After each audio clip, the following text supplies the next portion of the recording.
Hello, I'm James Harvey, president of the Horace Mann League. Horace Mann is widely acknowledged to be the father of the American public school. He was a powerful education reformer in the 19th century, a well-known abolitionist, and he also served as secretary of the Massachusetts State Board of Education, a member of Congress, and he was the founding president, I didn't know this up the other day, of Antioch College in Ohio. He once said, education beyond all the other devices of human origin is the great equalizer of the conditions of man. I think he would add women today. It is the balance wheel of the social machinery. The Horace Mann League, named in his honor, is a voluntary, invitation-only nonprofit made up of hundreds of educational leaders dedicated to bringing new life to Horace Mann's vision of schools as the institution in which Americans create and form and maintain their democratic way of life. Next year, the League will celebrate its 100th anniversary. It was founded in 1922. Part of that celebration will involve the November publication this year of Public Education Maintaining a Cornerstone of Democracy by Teachers College Press. This book is edited by noted Arizona State University professors David Berliner, also a member of the Horace Mann League board, and Carl Hermans. We're very excited about this book. This seminal work involves contributions from dozens of prominent scholars and educators, practitioners, and it reminds us that our nation's public school system and our commitment to universal free public education is under attack, putting our very democracy at risk. Also, as part of the celebration, thanks to the leadership of Jack McKay, the executive director of the Horace Mann League, and Bill Mathis from the National Education Policy Center, the League is mounting a new effort to reach out to educators and members of the general public with an ongoing podcast or series of podcasts. The aim of this effort, which will also involve practitioners and scholars, is to start a conversation to remind Americans that public schools, which educate more than 90% of all of the K-12 students in this country, must prepare their graduates to be not only employable, but also to be informed citizens capable, as Mann wanted them to be, to follow public issues and to be fit to vote, as he put it. Of necessity, therefore, such a great ambition requires education for all of the nation's children without regard to race, religion, gender, sexual orientation, ability or disability, social class, citizenship, or language. Because, as Mann also said, education is our only political safety. Outside that arc, all is deluge. And I think that's a phrase that resonates with particular meaning to me in the midst of today's chaotic political discussions. In closing, let me say I'm reminded of lines from the great Nobel Prize-winning Irish poet William Butler Yeats. Yeats wrote, "But I, being poor, have only my dreams. I have spread my dreams before you. Tread softly, because you tread on my dreams." As public school educators, I think our duty is to tread softly on the dreams of millions, literally millions of American students who spread their dreams before us. We need to nurture those dreams. We need to help those students make those dreams a reality. And in doing that work, I believe we're truly living up to the vision of Horace Mann. Thank you, Jim. It is now our pleasure to present two of the nation's premier scholars on educational policy. To say that they have had an enormous influence on American education would be quite the understatement. Today, we present a conversation between these prominent leaders. Diane Ravitch, who is a historian of education, who is a member of the faculty at Teachers College in New York University. She served as Assistant Secretary of Education in the first Bush administration and was appointed by the Clinton administration to the National Assessment Governance Board. In her multitude of books, she draws on over 40 years of research and experience to critique today's most popular ideas for restructuring schools, and is one of the nation's strongest defenders of public education and the teachers who work in these public schools. David Berliner is Professor Emeritus of Arizona State University and has taught at the universities of Arizona, Massachusetts, Teachers College, and Stanford.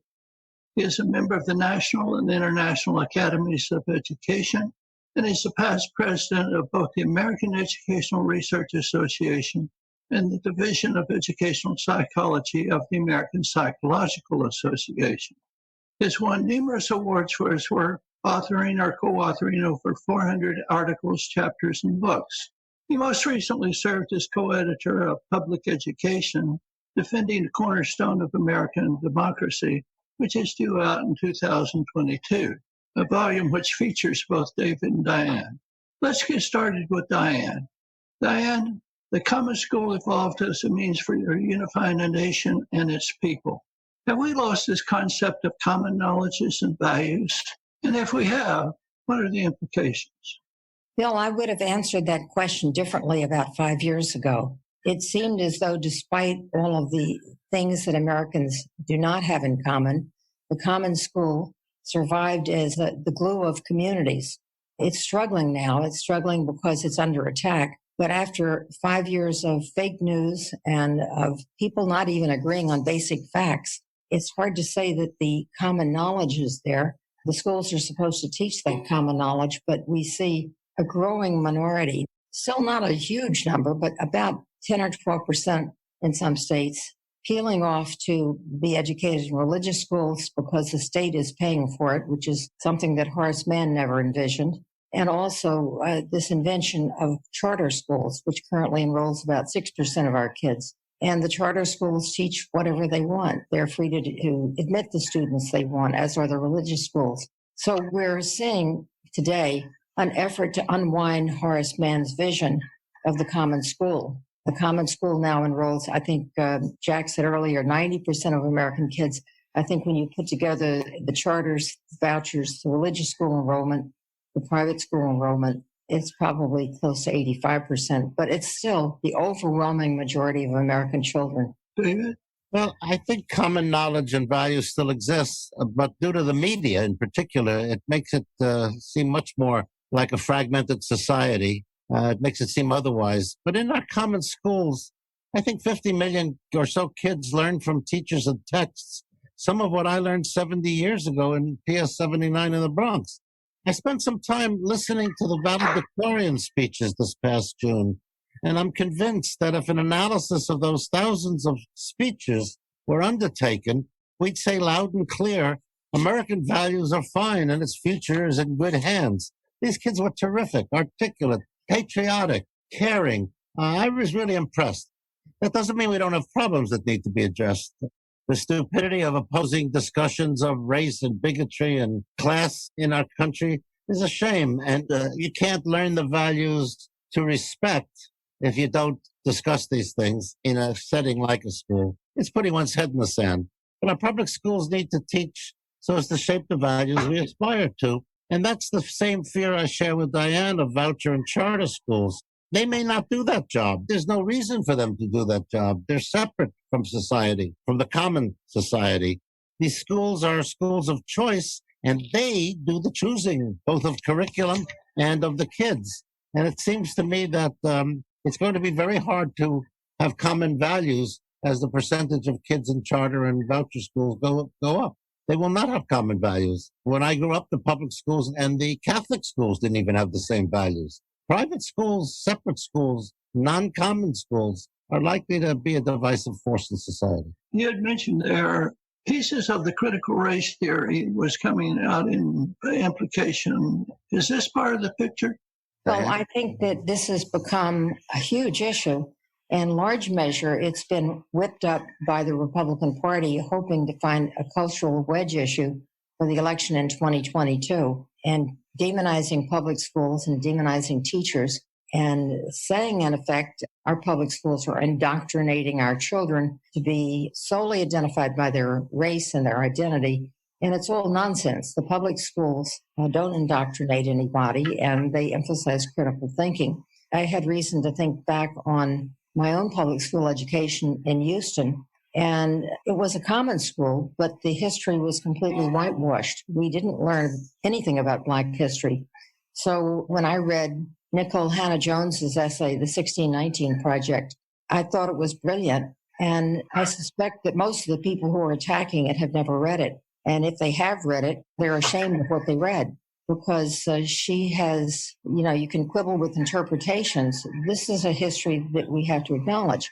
Similarly, when I went to my common public school, we did not learn accurate history about our heroes. We were told in the Civil War all the heroes were white and that there were heroes on both sides. I went to a junior high school named for a Confederate general. So we are trying, I think, fitfully as a nation to change history in the schools to make it more accurate. And that's very painful for a lot of people. But it sure brings out rage and irrationality. And we see that many people don't want children to learn anything about our own shortcomings in the past. And that's not accurate history. So we're in a battle just to give teachers academic freedom and to be able to tell the truth.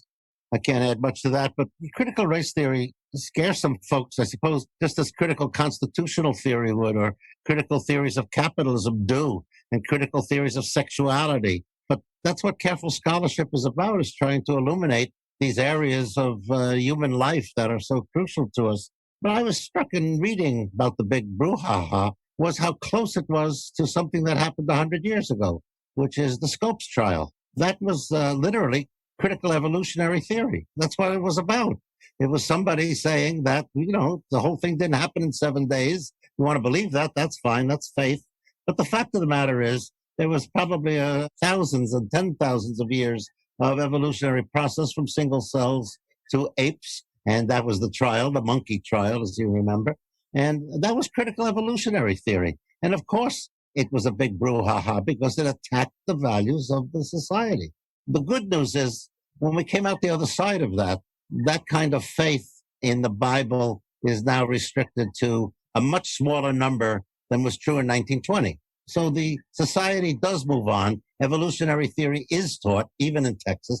I think we'll come out the other side of this a lot healthier nation. But the brouhaha, to me, is the same.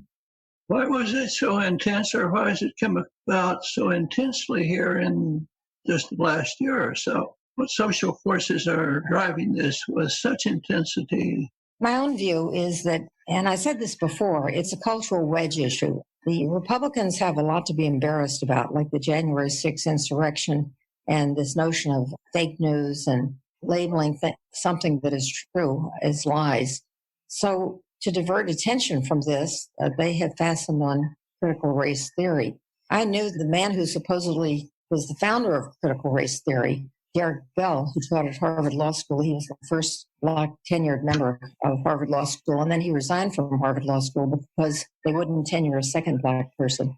But Derek and I had long discussions, and the big difference between us was that I believed that our society was getting better all the time in terms of race.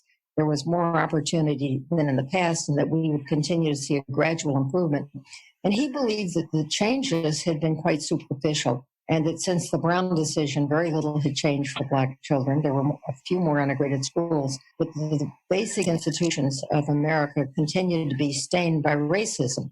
Now, what the critics of critical race theory have taken from this is that the founders of critical race theory were un-American, that they were anti-white, that they were socialist or communist. And I can tell you, he was neither a socialist nor a communist.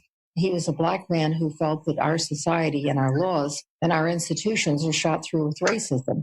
Any one of us could give numerous examples of that. We know that racism persists. And to say this makes a lot of people very angry. They would like to believe they live in a perfect society if people like us just stop talking.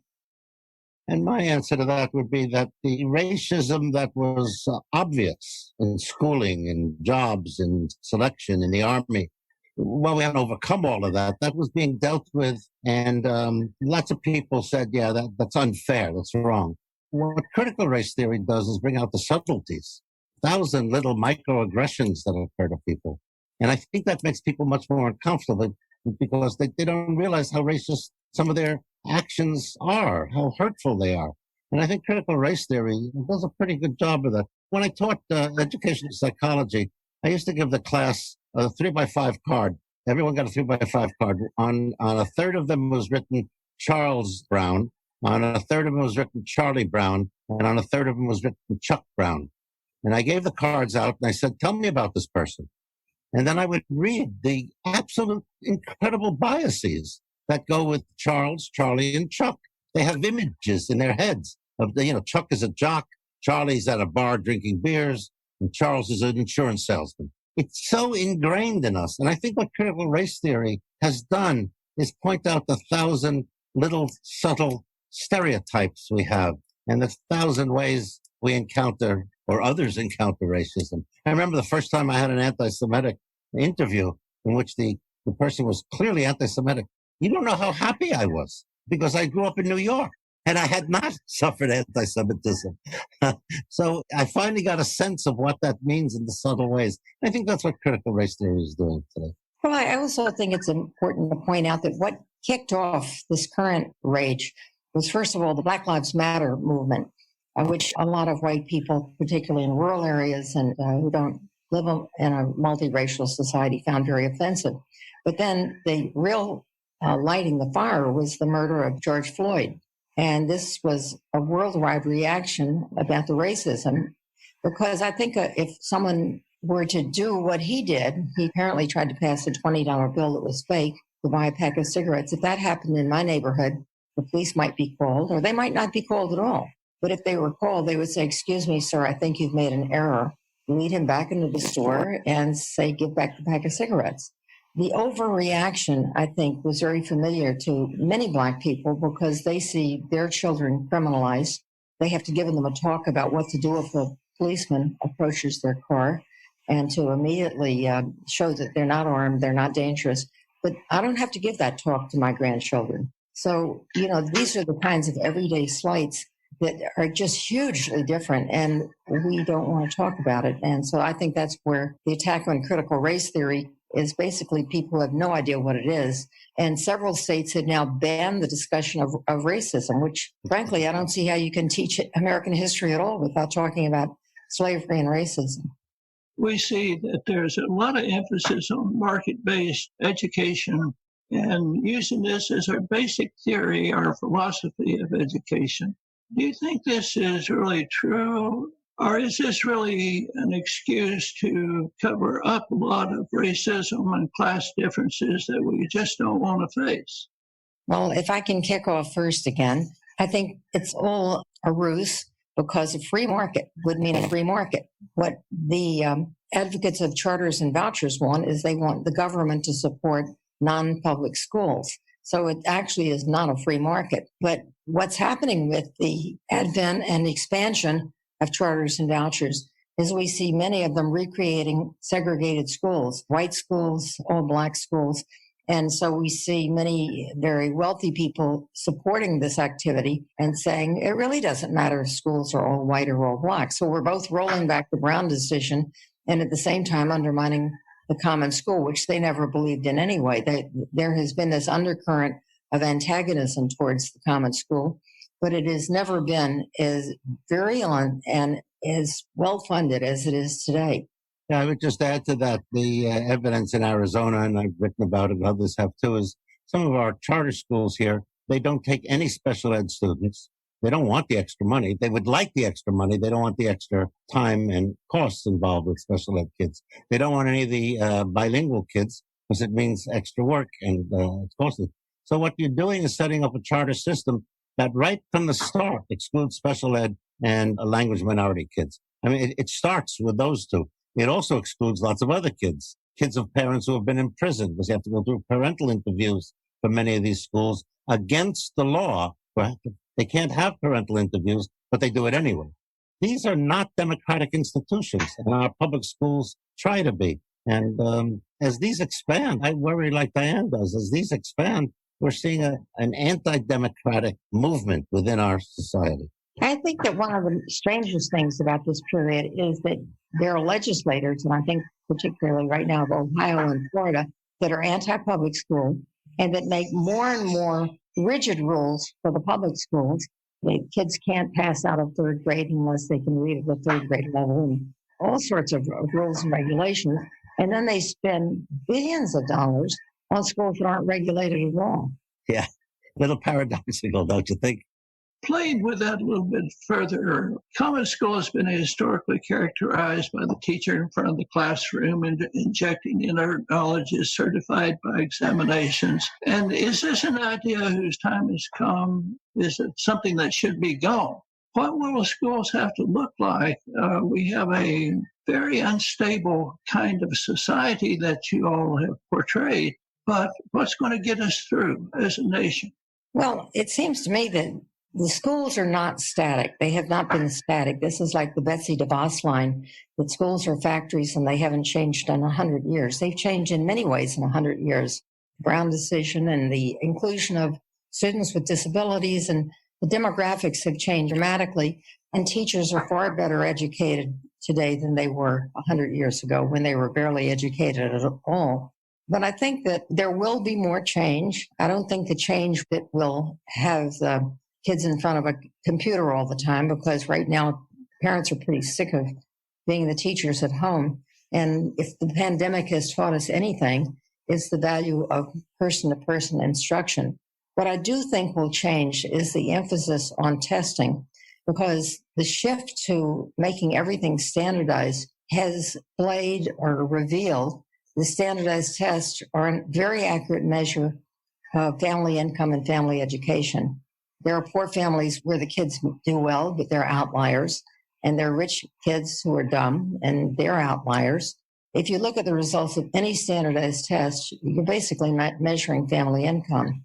So I think that given I think is proven to be the class-based nature of standardized testing and our need to educate every child, I would hope, I'm not good at predicting the future, but I would hope we would seek a different paradigm in which children learn the knowledge and the skills they need to be good citizens and to participate in society and to be independent economically, and that these are not based on their test scores, but on their desire to learn.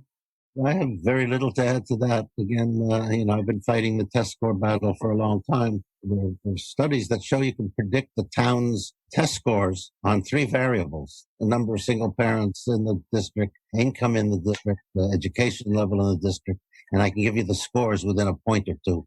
This is just nonsensical. What's equally nonsensical is using the test scores to label a school, A, B, C, D, etc. I visited a D school here in Arizona with a reporter who was concerned. She asked me to come in because the school seemed very nice to her.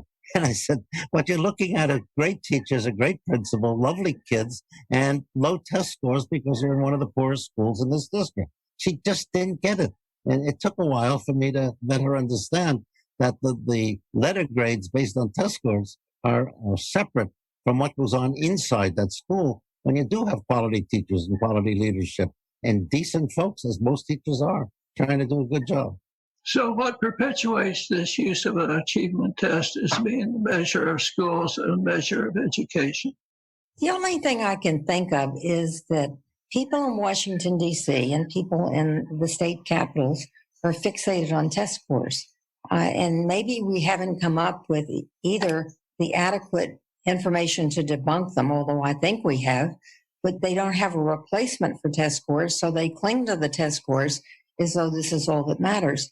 And David, many others have argued against the use of test scores to hand out grades to schools. I think there are a whole series of interlocking so-called reforms, and one of them is holding back kids in the 3rd grade if they don't read at 3rd grade, giving letters A, B, C, D, F to schools. These are all horrible ideas. Most of them have emanated from Florida and Jeb Bush. They catch on, and people are now, especially when you look at the international test, every country wants to be number 1. Well, it's ridiculous because, again, if you look at which schools or which countries have the best scores, it's the one where the income levels are not tremendously disparate. And the well-to-do kids in this country do as well as they do anywhere else. But we have an obligation, as Horace Mann would have said, to try to equalize in our society. And what Horace Mann, I think, did not take into account was that when there's vast inequality in society and very few efforts to reduce that inequality, income inequality, wealth inequality, The schools are not completely helpless, but they're not strong enough to overcome the fact that today we have many, many people who are billionaires. We have a Congress that's unwilling to raise taxes on people who are billionaires.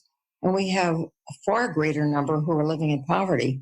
And education is not strong enough to overcome everything that's stacked against these kids. What I'd add to Diane, a different tack, is we entered somewhere, maybe post World War II, an age of metrics where numbers have magical powers. They're talismans.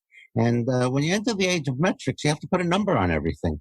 If you remember the old USA Today, in the corner on the left was always a metric, the number of men who wear hats, or the number of amount of shaving cream sold in America. Or the notion was batting averages and three-pointers. And if you enter the age of metrics, then the school people have to have a metric. So they found the one they had around, which ETS and others were quite happy to help them develop.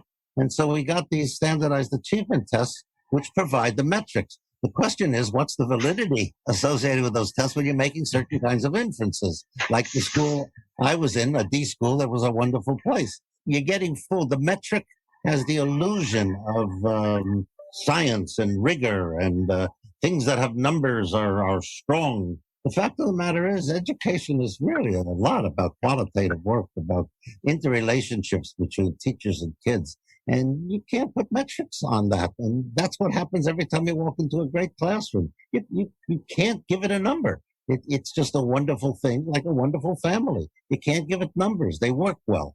And this belief that you can put a number on everything has led us astray in education, because we tried to be rigorous and scientific. And some of that I'm all for. I came out of it, I studied with some of the best test and measures people in the world. They were very convincing. But they also knew that there was a qualitative side to things, and we shouldn't put a number on everything. One of the most common phrases today in education is data-driven. And data-driven is just wrong-headed. And I really appreciate your comments, David, because if you don't have a number, people say, well, how will you hold anyone accountable? Goodhart's law was, once a useful number becomes a measure of success, it ceases to be a useful number at all. And this is part of their dilemma here. And during part of the reform efforts is every state had all kinds of standards which weren't measured. And they certainly didn't get into the soft stuff that David has been talking about here, which is the very important things about society. Where do we go from here? I think we start with this podcast, with many more podcasts, with a continual effort to persuade legislators that they're on the wrong track. I can tell you, I know that that's very difficult because I've been working at it for the last 10 years. I mean, I think I may be unusual in this group because I used to be on the other side. And about 10 years ago, I realized it was all nonsense. I mean, No Child Left Behind is the fount of all these bad ideas, which was reinforced by the race to the top. What's the top and why are we racing? And what does that mean? And it doesn't mean anything.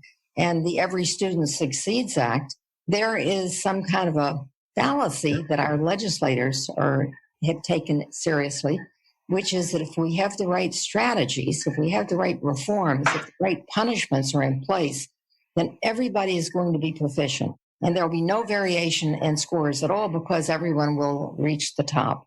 Well, that is total nonsense. That's like saying everyone will pitch a no-hitter, everyone will hit a home run every time they come up to the plate. Every class will be made up of students who only get A's. So we're dealing in magical thinking.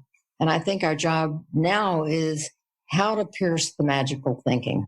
Okay, assuming that we're back on in technology times and we're coming to the end of our time that we have available this morning. It's certainly been an exciting conversation.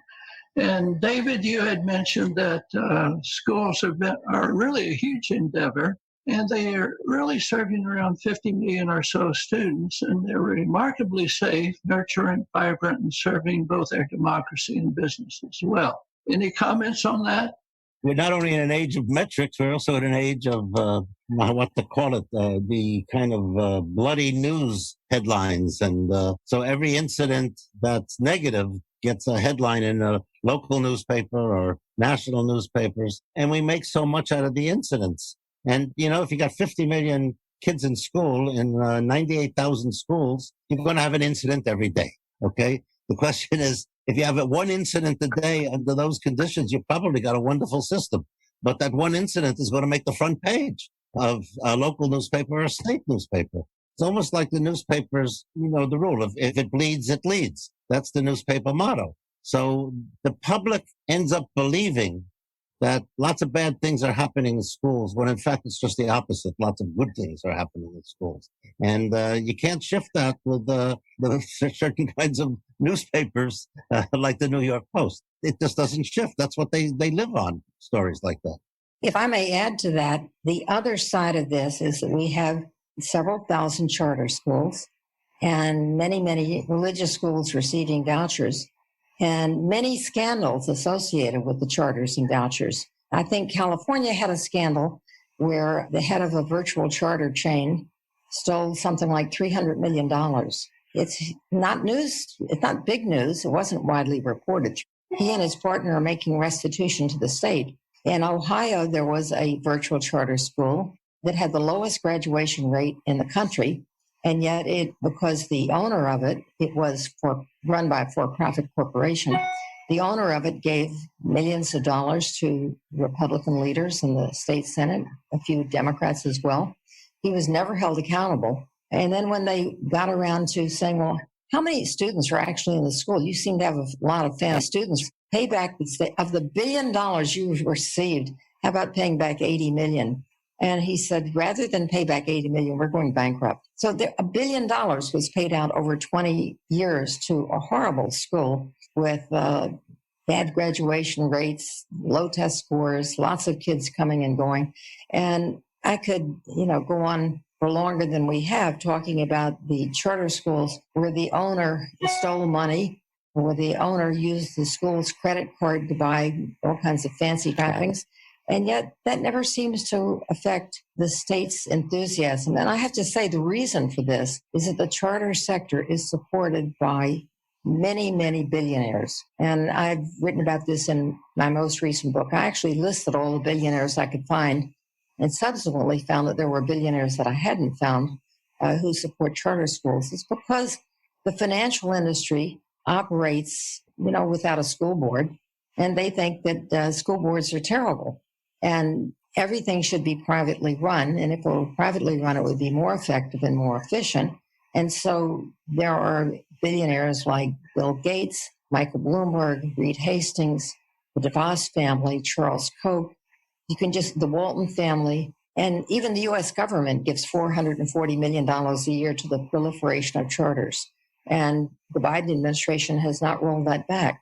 So millions and millions of dollars are available every year to expand charters. At the same time, there are states like Texas that have banned the public sector from lobbying for public schools because that's considered somehow wrong. But the charter sector can lobby for charter schools, and the voucher sector can lobby for vouchers. So I think public education is under attack today as never before. And people who understand its democratic importance have to fight back just as hard. Yes, that's very well said. Before you end this, you had sent us to talk about a possibility of a question about curriculum. I took something out of my files because whenever I talk about curriculum in the class I used to teach, I always read a three-paragraph essay. And I wonder if I could do that now. You could cut it out if you want. But if you had talked about curriculum, I would have come back with this. And some of you may know this. It was written by Naomi White in 1937. So the year before I was born, which is ancient times. I have taught high school for 10 years. During that time, I have given assignments, among others, to a murderer, an evangelist, a pugilist, a thief, and an imbecile. The murderer was a quiet little boy who sat in the front seat and regarded me with pale blue eyes. The evangelist, easily the most popular boy in school, had the lead in the junior play. The pugilist lounged by the window and let loose at intervals a raucous laugh that startled even the geraniums. The thief was a gay-hearted Lothario with a song on his lips, and the imbecile a soft-eyed little animal seeking the shadow. The murderer awaits death in the state penitentiary. The evangelist has lain a year now in the village churchyard. The pugilist lost an eye in a brawl in Hong Kong. The thief, by standing on tiptoe, can see the windows of my room from the county jail. And the once gentle-eyed little moron beats his head against the padded wall in the state asylum. All of these pupils once sat in my room, sat and looked at me gravely across worn brown desks. I must have been a great help to those pupils. I taught them the rhyming scheme of the Elizabethan sonnet and how to diagram a complex sentence. I don't think we can answer your question about what the curriculum of a school should be any better. It ought to be about caring, nurturance, as well as anything else. But we're talking about saving democracy, and that's about caring and teaching those things. Otherwise, you end up like poor Naomi White, just saying, I taught them the Elizabethan sonnet. And what good am I? What good am I? If I may say so, I support teaching Elizabethan sonnet and especially diagramming. But you have to understand that there are limits to what schooling can accomplish. And I think that was her message. Yes, of course. But Bill's question was also that he didn't get to was also about should we be so curriculum and test oriented? And a teacher's job is interpersonal as well. You can't teach democracy just by teaching geometry. You teach democracy by how you teach geometry, who you call on, what issues you raise. And I think Naomi White got it right. If you just stick to the curriculum, you're not doing all the job that a teacher ought to be doing. Okay. Jack has given me a note here that says it's a good time to summarize. What a wonderful conversation this was. And what an exciting opportunity this is for the Horace Mann League to get these views out in front of people. We are deeply indebted to Diane and to David for their wonderful insights. I'm really excited about how the podcast will develop as we move forward.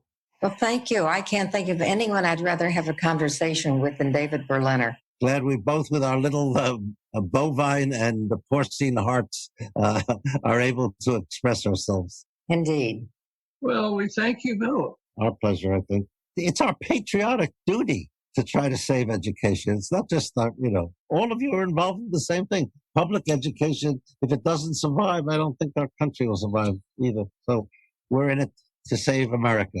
I think that's really quite true. And I think that was Horace Mann's message in the 19th century, that we need something that will hold this place together, that has some kind of social glue to it. We don't have that, and education is our one institution that is common. Where are we? Well, thank you very much. You might say, if I can just throw this in, that American society seemed very diverse at the time that Horace Mann was writing. People came from different economic strata, different religions, different backgrounds of all kinds. And taking his logic to the next step, which is 2021 and forward, we need public education today more than ever to become a unifying force. And I might say Diane and Bill have the opening 2 chapters of our book, the book that'll be out, a little historical background to start. And I have the closing chapter, I think, or almost the closing chapter on, I think the title is something like Scandal, Charter and Voucher Schools in America. And all I do is document the scandals and say, you want your public money used this way? Go ahead. You're crazy. Anyway, we'll do what we can. Thank you, Bill and Jim. We're moving forward. Thank you very much for participating.